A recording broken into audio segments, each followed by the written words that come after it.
Hi, so thank you so much for taking the time to talk to me today. Do me a favor and just briefly introduce yourself, give your title. Sure. My name is Kurt Weaver. I work with an organization called You Can Play. We were originally the You Can Play project, and I am the chief operating officer for that organization. Great, thank you. So, because I think positionality is an important part of discussing discrimination, I'm hoping that you can give just a brief overview of You Can Play. I will also link, to the mission statement in the show notes and your organization's website, but also talk a little bit about your own path to being in your role at the organization.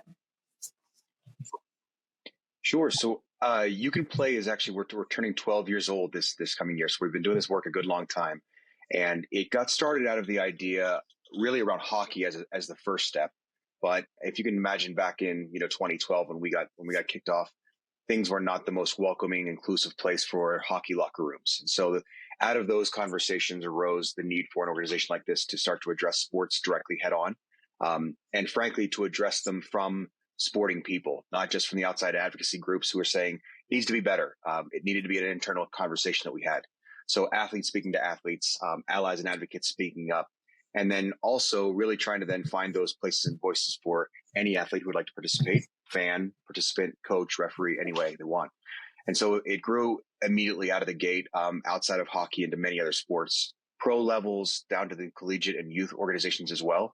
And so now really in the last, 12 years, we've found our traction around bringing education, bringing resources, bringing tools that are ready to go today uh, for what ends up being many straight allies that work within sport, participate within sport and otherwise to make sure that they are doing what they can to make sport an inclusive place. And that really our main area of focus is the LGBTQ plus community, but we also find that the same information crosses racial barriers and gender and ethnicity. And so it's really a conversation that ends up being a greater situation there too. For my own background, I got my start in campaign politics, believe it or not. Before that, ran me out of energy, as it does most people who get involved in it.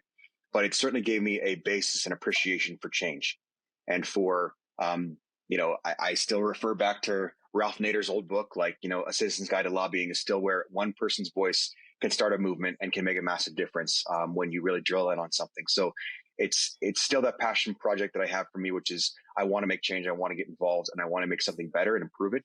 And that really came from that political background, which then catapulted me into my next life, which was I was a rugby player when I was younger, and so my passion for rugby sustained, and I ended up starting a nonprofit that got more kids playing rugby, and that was really my first step into seeing youth sport through that lens, which was why are kids getting involved? What is the barriers to that entry point? What kinds of kids are getting involved?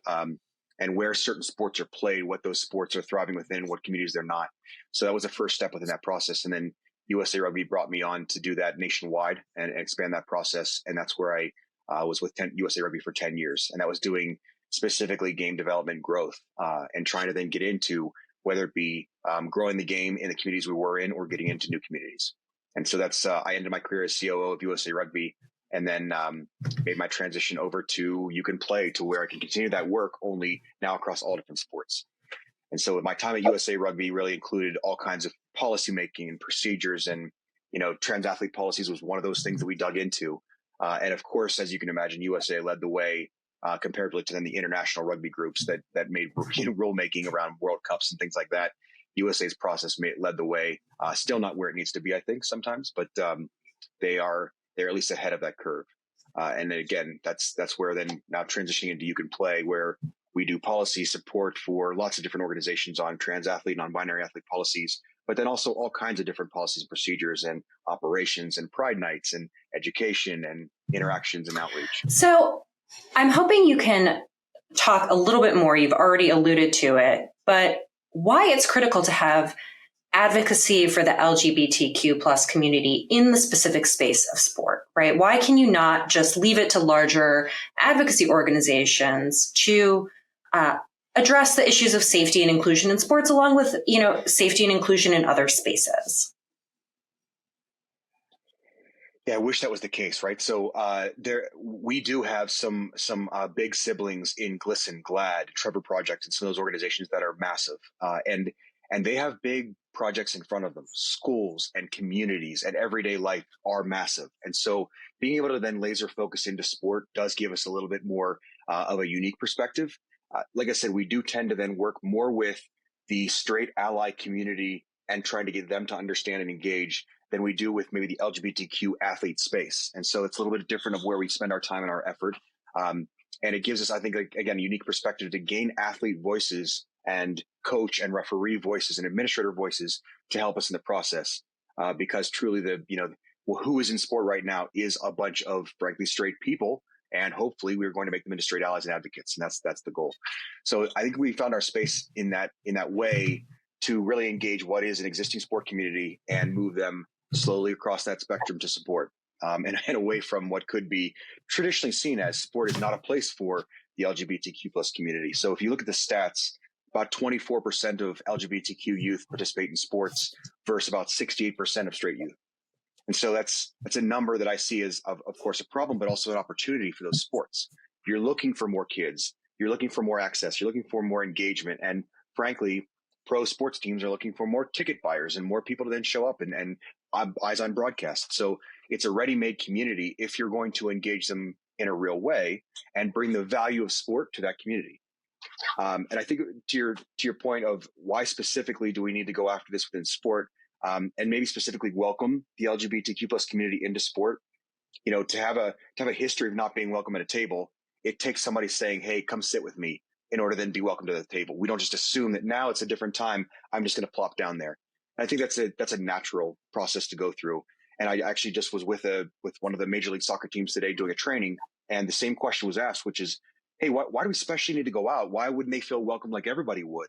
And it's, well, traditionally the stands in a professional sporting environment are not the most welcoming place. There's going to be homophobic terms thrown out. There's going to be some crap talking back and forth, and that usually goes into gendered or homophobic language when you're doing that. So we got to think through why they're not sitting there today and specifically reach out and then make those changes to make sure it is a welcoming place once we have them. Because I think that's another one. We do a great job sometimes on recruitment, but retention of our participants or our fans or otherwise are not on point. So it's really taking care of both those things. I think it's where we found our strength, is hopefully helping these organizations to see that and to make those specific invites, be it a Pride Night, be it a specific flyer, be it a specific change of your PowerPoint presentation that they use that makes sure there's differing faces on there. Like there's lots of big and small things that organizations can do. So that is a really good segue to the next thing I wanted to ask you, which is that, you probably have heard a lot of the personal experiences of athletes, coaches, and their families. And some of those stories may have been good and some of them may have been bad, but what are some of the common themes or common experiences that you think that people should be aware of when they're thinking about why the issue of LGBTQ plus inclusion in sports is so important? I have a good news, bad news scenario here for you. So good news is almost every athlete we hear from with a coming out story while within sports, so they're on a team, they come out to their teammates, their coach, to their friends, has been positive. It's amazing to see Outsports did a real big study around this for what is the experience of athletes who have come out, not for those athletes who are still closeted or aren't comfortable coming out. But the experience was almost all athletes had a positive experience from those teammates, coaches, community around them, and it was a good experience once they did feel comfortable enough to come out.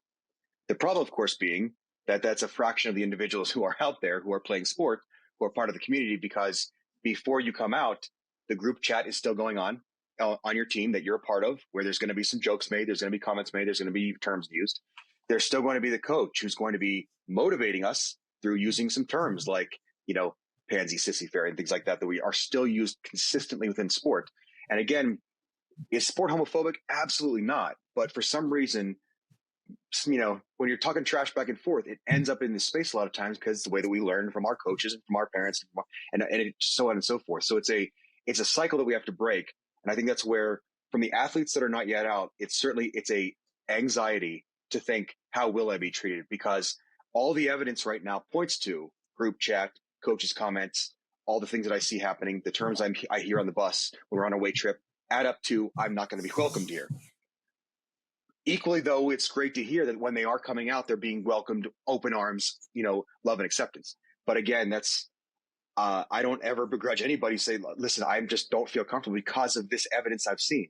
And so it's very difficult for me to say, well, listen, don't ignore all the evidence in front of you that all your friends are showing you to then hop over that big fence to then come out to them and let them, know your true self. So it's a challenge and an opportunity certainly within that space. So I think the numbers are good to know what happens when an athlete does come out, but certainly it's still a difficult space before that happens. And I think as well, I think maybe the straight community believes in many ways coming out as a one-time thing that you jump out of the closet and I'm out and now everybody knows 100% of my life.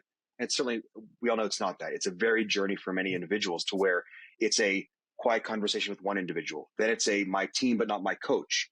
Then it's my friend group, but not my teachers. And it's a timely thing. And so for some people, it's almost coming out every day of your life to then potentially whatever environment you happen to be in. So it's an interesting concept to have levied upon sport, which again is focused on a very specific outcome: win the championship, win the contest, win the day, and not necessarily the human element behind that. But I do give sport credit.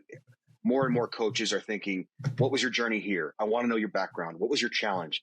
Is there some food scarcity or housing issues in your background, mental health challenges? Is your family sick? And we want to then consider that as we have you on the field. So I give credit to sport in general. They're working on things, but you still hear the terminology and in the group chats, and it's still there pretty readily. Yeah, that's a really good point. So beyond those kind of cultural issues in sports, what have you observed as the unique challenges faced by trans athletes, at all levels? But we've spoken and I've talked to other guests about, that elite sports are maybe a slightly different conversation. But if we're talking about, youth sports, children, adolescents, what are the challenges that trans athletes face? This is a great question. I think this is the anecdote that comes in more than anybody has data around. So youth sports are such an interesting place anyway. And those of us that work within that sphere can tell you it's become a really strange place with a lot of outside influences that have nothing to do with youth sports. So I give that context in that youth sports is already an interesting place before any trans athlete was wanting to participate before, during or not. So with that basis laid of youth sports now having a undue influence from the outside from elite sport category that comes through, dollars that are now put into it, and potentially, of course, everyone believes that their little angel is going to be a collegiate scholarship athlete and then a pro athlete after that. That's a very difficult thing to reconcile within what youth sport is meant to be, which is, of course, participation, fun, engagement, belonging, lifetime of fitness and health. So I think as you look at those things, trans athletes have the same challenges as any youth athlete right now, which are substantial. And then, of course, they have the additional layer of being a trans individual within that sport with some assumptions made about them the first day they show up. So again, right or wrong assumptions being made, those assumptions are levied upon every child that's participating from, trans or non-binary perspective. And most of them they're frankly wrong. And then as well, I see the individual's, situation. Could it be the Olympic weightlifter or the NCAA swimmer, or I see that on the news and I immediately levy that upon the third grader in front of me, which is unfair for any young person to have any of that leveled upon them. So as I see youth soccer players out there, I am not going to say, why are you not as good as Messi? Why are you not out there doing what that person's doing anyway? So I think it's a tough thing to have reconciled within youth sport and elite sport in an overall structure. And it's why we separate out. And I think, like you said, you've talked to some other individuals. We very much work to separate out what is elite sport with participation in community sport, because they have two different purposes. They have two different outcomes we're going after. But on the community level of sport, when a young person shows up, they're nervous about, is the team going to like me? Are my friends on the team? Am I going to know how to play this sport? Am I going to know what to do? I already didn't get my homework done, so I'm already having a challenge to then be able to be out here on the field. Levying then upon that additionally is, am I going to be made fun of or ostracized or demonized, not just by the young athletes that I'm playing with, but the parents of those athletes or potentially the coaches or the other team? That's the additional layer those athletes start to deal with, which is, for something I cannot change, for something I cannot wipe off or work harder to fix, I am now going to be made to feel lesser than on my team. Which, if anybody does anything, and if I'm sick the day before and I try to do something, I'm not as good at that thing that day. If I'm feeling great the day before, I feel great in that thing. I'm going to thrive in it. And it's why Olympic athletes work with sports psychologists to then make sure they're feeling the best they can to perform the best they can. Mental health and feeling belonging is part of that. And I think that's where young trans athletes, again, in many cases, we're hearing positive impacts to where leagues are welcoming athletes in. And it's you're welcome on this field. We want you here. And we're going to make sure that all people in our league and our administration know that as well.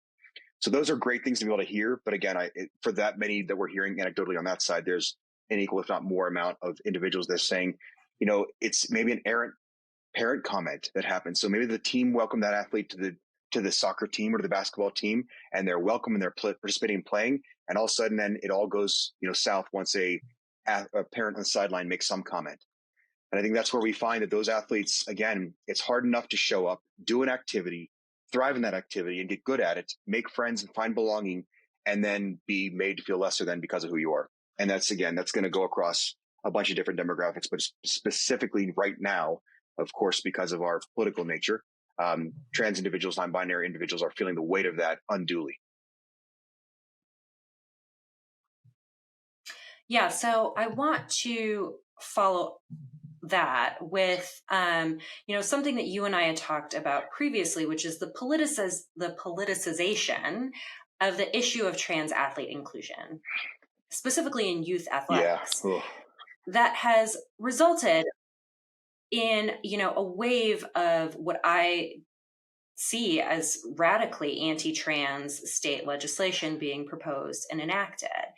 And as you mentioned previously, the emergence of this debate seems actually pretty disconnected from any actual problem. Trans athletes are not taking over any sports. The vast majority of cisgender athletes have been playing alongside trans men, women, boys, and girls without issue for generations, many years. And there is not one instance of a cisgender boy pretending to be a trans girl in order to gain an advantage on the playing field. So why make this such a huge issue? And why has it been so polarizing culturally? It is infuriating, right? It's infuriating in time when you see any group of individuals being picked on, right? So I think that's the basis of this, which I can't believe that this is where we are right now. But to have any group of individuals being picked on who was sometimes the least of us in the fewest numbers that are involved in that organization. I think what's been interesting to me is to see the right using this as a wedge issue is such an interesting thing in that they found a group that lacks proximity. So if you look at some of the issues that the Native American population in the U.S. had in the past and indigenous populations across the U.S. and Canada, some of the challenges they had was proximity to the rest of the population, which is why policies were allowed to kind of float through because there's a lack of understanding of who those people were, culture, food, everything about them. And so, of course, it's easy to say those over there are different and I don't know any of them. And so I'm going to treat them differently. And I think right now, the right looked for what is a sub-demographic of our population they could pick on that not a lot of people have proximity to. And we're going to start to then tell you falsehoods about them. We're going to scare you that they're the ones who it's, your problems are their fault. And we're going to then just keep harping away on it. And so we had a proximity issue right now around the trans community where I have lots of trans friends because I live in a city and I live in a place that welcomes that. And I actively go out and open myself to that. But many people that I know do not have that proximity and hence a lack of understanding. My parents would be two of those individuals. And so I think having that as a basis, you get to see why when someone says, oh, well, I heard this, isn't that true? And you say, you cannot believe this, but they just don't know anyone to ask the question to or to see that's not true. They believe the news when they say, hey, listen, it's not in your state. It's some state over there where a boy dressed up as a girl and won a track meet. And it's just simply not the case. It's simply not true. I would relate to the kids or schools putting kitty litter boxes in schools. Again, it's a completely not true story that gets told that just because it's in a state over there, we're going to believe it. And I think that's where I'm disappointed in us that we don't have the critical thinking enough to understand that. But again, I won't live in the utopia and put my head in the ground about this. I'm going to simply work the issue. And I think that's where, whether it be bringing proximity, and for us in current times, Proximity comes through your phone sometimes. It comes through identity adoption, it comes through social media, it comes through education. And we're going to do all those things we can to make sure proximity is brought, if not physical proximity can happen. And I think that's going to be one of those things that helps. It's not going to be the thing. I think we have to fight through what is some irrational behavior, but I don't have the option to not do it. I think that's where we sit as an organization is we're not powering down on this. We're not going to back off the issue. And I think seeing any organizations that use, well, we're going to take a pause here and evaluate before we then keep rolling forward, like that youth participation in sport is too important to then take a pause on allowing anyone to participate within it. So earlier you mentioned that the culture of youth sports is unique and has changed. Tell me a little bit more about what you mean by that. And I think as an extension of that, whether you think sort of the changes in youth sports have contributed or facilitated the ability of motivated parties to make this such a wedge issue. I love that. And I love the way that you frame that question. So what was not pie has become pie. And I think this is in our current context where we talk about the limitation of pie and there's only so much pie to go around.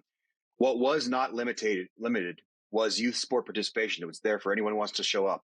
We're going to make as many teams as we can. If we have 100 kids, we divide them into this many teams, they play. If we have 10, we divide them into this many teams and we play. That's what youth sports at its core was. With the advent of money, elitism, college scholarship, frankly, and pro sports, and then, of course, bringing those down as hard and fast as we can into youth levels, travel teams, expensive trips, showcase games, things like this. All of these things have been layered in by adults, not by kids who say, hey, you know what I want to do? Instead of playing with my friends in my park down the street, I want to play with kids across town and travel out of state. That's what I want to do. Said no kid ever. This is an adult's invention into these kind of things. The reason we participate in sport is our fun side of it. Now, is there a transition time where it does become competitive and elite? Yes. And the long-term athlete development model has researched this to the ends of the earth. And it's amazing to see when kids make that brain transition and when they want to do that. It is wildly after it happens in reality with our funneling down of elite sport teams, travel teams, and money within sports. And so I think that's what's been really rough for us working in sport participation, trying to get more sport. So when I was with USA Rugby, we wanted as many kids as possible in there. And of course, the funneling down in travel teams prevent that from happening, because if I don't make the elite team, why do it? Becomes the question mark. And of course, I don't blame a kid who sees what's happening in front of him and says, I'm not on that team, so I must not be any good. No longer do I do this. And I think that's where from the Aspen Institute is the one who does amazing research on this. Between 9 and 14 years old, almost every kid leaves sport that was participating in sport, except those who are going to make the high school team and on their way to college and on their way to pro.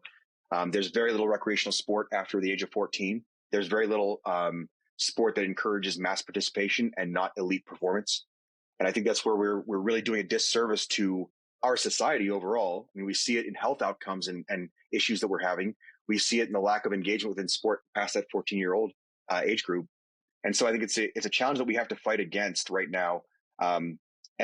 It's disappointing in that every time we meet with a group of individuals talking about this, they say, well, the kids wanted to. And it's like, I'm sorry, but we're going to have to change that context. The parents or the administrators or the coach that's trying to get a paycheck.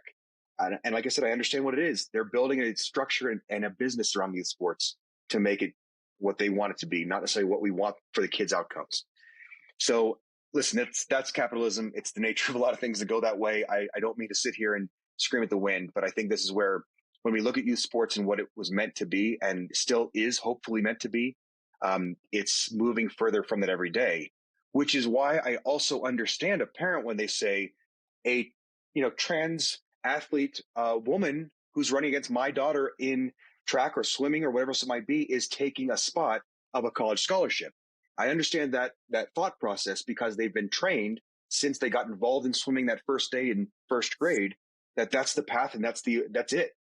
Instead of my daughter learned an immense amount of belonging, leadership, character, integrity, all the things that sports bring, a lifetime of fitness and health, all the benefit gets washed out to the one thing that we're going to focus on, which is the dollars and cents at the end of the day.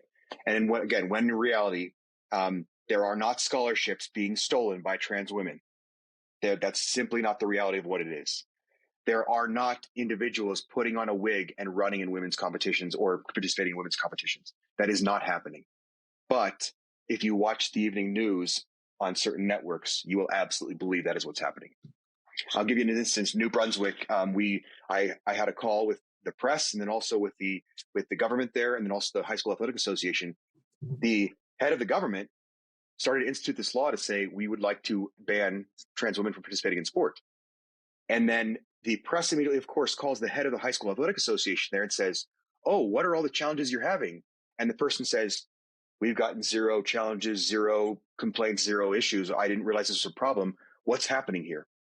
And that's where, again, there isn't a problem that we're now trying to fix. That is the nature of one side of the discussion right now, which again, I'm wildly confused as to how it is gaining any traction, but we'll keep up the fight.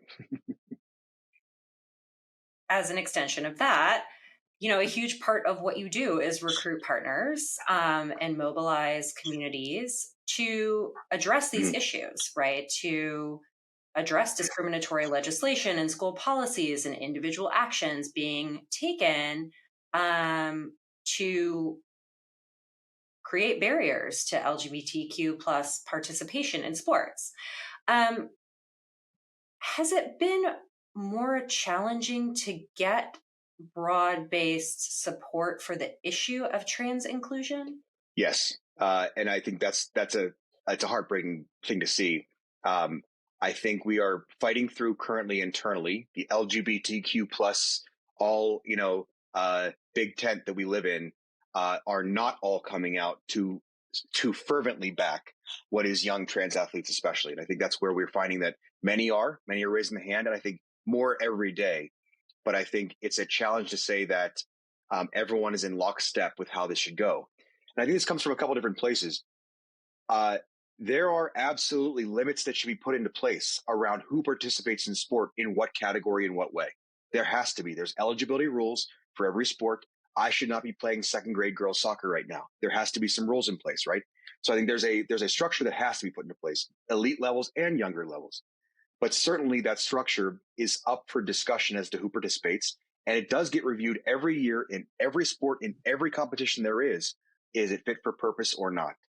And I think that's where some people within our community, and even what I'd say is the big middle of America, that says, well, listen, I think that everyone should be able to participate in something, but I also think it's pretty reasonable to not allow for, again, a boy to throw on a wig and play a girl sport.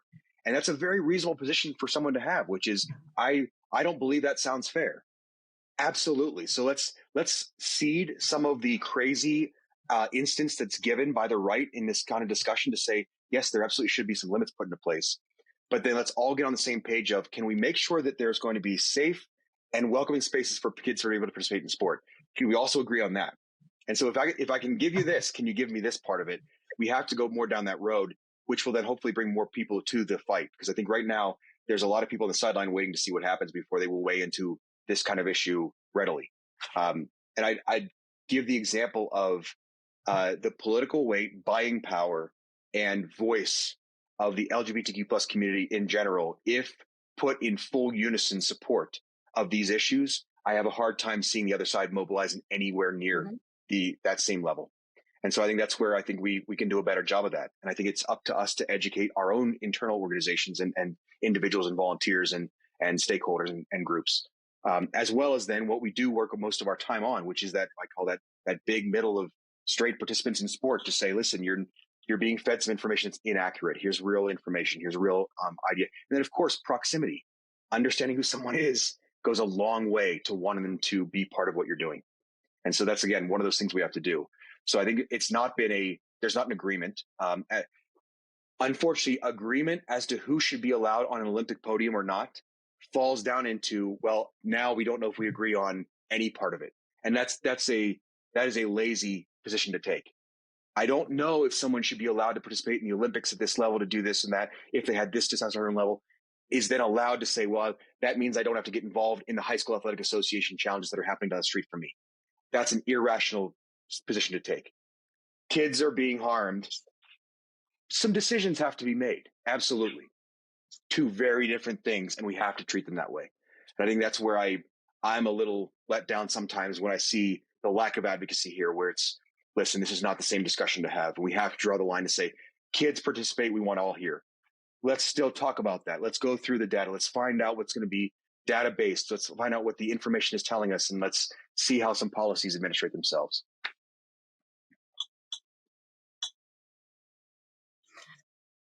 So, kind of in conclusion, what is sort of like the last thing that you, if you had to sum it all up, what would you like to communicate to allies of the trans community who may not really see inclusion in sports as a high stakes issue, when there are a lot of high stakes issues for trans people? If I can take two, my first one would be, we are not taking a page out of the rights playbook right now, which is what they have done an amazing job of doing over the last 20 years is integrating themselves into every school board, every administration of a local youth soccer program or youth, gymnastics program. And they've taken the local approach to national issues. And it's why you're seeing some crazy things happening, like book banning and otherwise, and saying, how? Well, when you populate an entire school board of this kind of person, you can push things through. I think we are not taking that page. We need more of us who believe in what we believe to be coaches, referees, administrators, get involved in sport and in life, frankly, to then make sure that we are advocating for the youth, the policies, the procedures, and the sport and the world we want to see. So I think that's one side of this where I'd say we've got to do a better job of what is sometimes the harder yards. I don't want to go to a school board meeting every week and fight the battle of budgets and everything else just to make sure books don't get banned. Well, the other side's willing to do it. So if we do not do this, we are going to be consistently left behind in these conversations. So that's one part of it. So go volunteer at your local youth sport organization and make a change internally. Be the voice that is advocating for them, even if you're the only one. So I think that is wildly important, where that has to happen. Then I think overall, it's got to be, listen, we've got to start to educate real information. We've got to be honest. We don't have the data that says really anyone should or should not participate in many cases. We don't have that information yet. Let's be honest about that and say we're going to err on the side of inclusion. But as data comes in, we're going to look at some information and we're going to make some decisions. And we want a place for everyone to participate in sport. I can't tell you what that place would be every time. And so I think we have to be more pragmatic about understanding that maybe the data is not there on either side of the conversation. So let's fall on the side of inclusion and let's get going here. And then let's keep having the conversation. So I think that's for me, probably two of the things I ask I beg of my friends, even in my friend group, is like, start coaching a youth team. I know you played that sport growing up. I know you're great. I know what you believe in. Please go out and coach, because if not, there's someone else sitting in that chair who's potentially not going to make it a welcoming space for someone. And I think that to me is the heartbreak. Like, the first 2 weeks of that first sport a kid gets involved in is going to say whether they're in sport the rest of their life or not. And it's got to be a positive experience. They got to be welcome. They got to be loved where they are. And I think that's where we have to take, our first steps. And it's our long-term fix for sure. Is that too utopian? Is that too Pollyannish? Really well No. I think that's really well said. And I think, it's interesting that I have really looked deeply, right, at the proposed changes to the Title IX regulations and talked about them with some legal scholars, just from a strictly like pragmatic procedural standpoint. And, the conclusion that I've come to is these regulations are a step towards, institutionalizing greater equality for trans people in educational spaces. But practically, if people in communities are not watchdogs of their institutions, their school boards, their youth athletic leagues, and they aren't making an issue of exclusionary policies, then we're continuing to leave and put the burden on people who are already carrying very heavy burdens and their families to be the only people saying, this isn't okay. Right. So I think I've really, because practically, right. And a challenge to, a Title IX challenge is not something that like every person is going to be like able and willing to undertake. It's something that a community has to, undertake and has to make an outcry about if something is violating the principles of those rules. So I It's agree so with well you. said in the way that you put that discussion.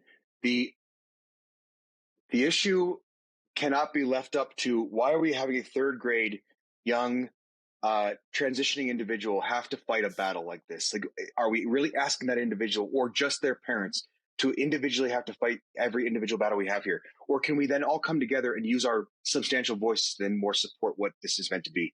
And I think that's where on many fronts, I do the same thing on just youth development in general, youth sport in general, which there's a more growing movement of get your money and your competitive elitism out of youth sport.